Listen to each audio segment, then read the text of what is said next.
Welcome to another edition of Daily Devotions with God in Broken Pieces. Thanks for being here. So I remember a time when I was going through depression. And at that time, mental health awareness was not as much as it is now. You know what depression comes with, the thoughts of suicide and all of that. And I had actually even worked out a plan on how I'm going to do it.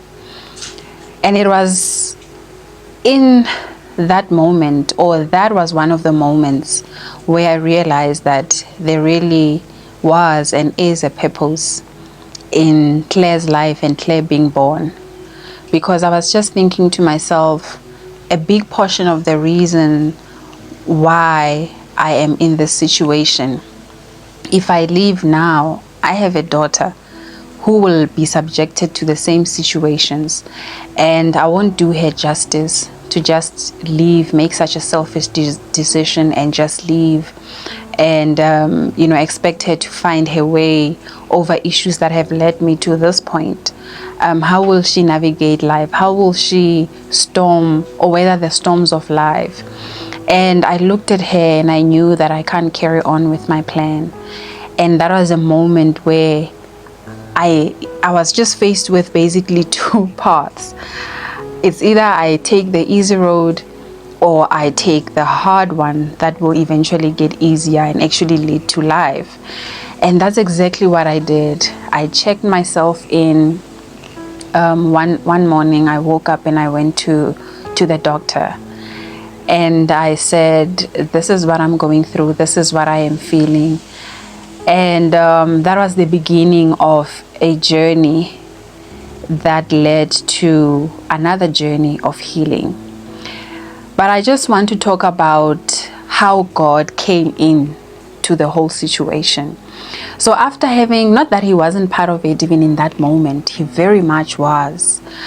And so I got to the doctor and the doctor gave me a referral. So I had to go to the therapist, get to a situation where we deal with whatever issues that have led to that point, going through therapy and so forth. In fact, I had gone through therapy before.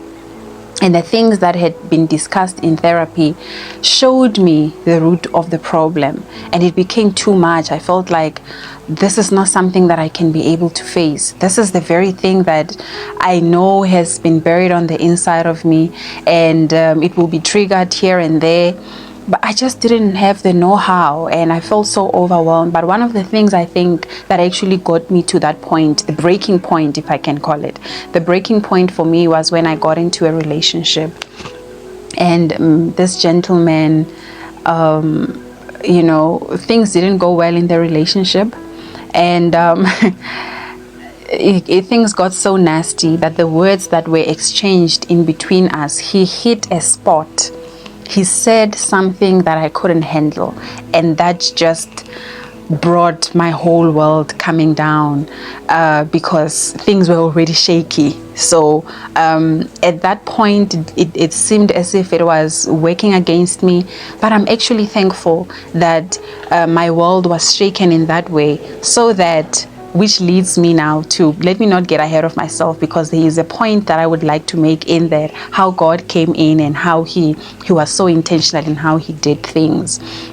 So there I was, referred back. In fact, when I got to therapy, the thing that my therapist said was, if it wasn't for my daughter, they would actually check me into the hospital for at least 2 weeks until the medication kicks in, because that's how much of a risk I was at that point in that moment, or that's how bad things were.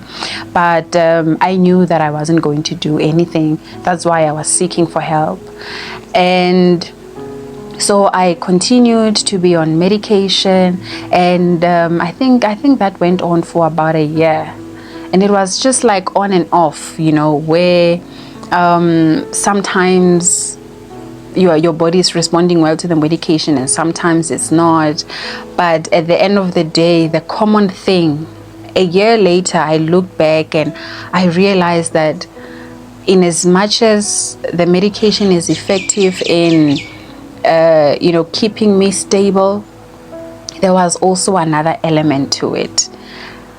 Is this long term? Is this sustainable? Can I continue to be on this medication and living like this? Oh man, sorry for cutting you short. Do come back tomorrow for part 2 and remember to subscribe.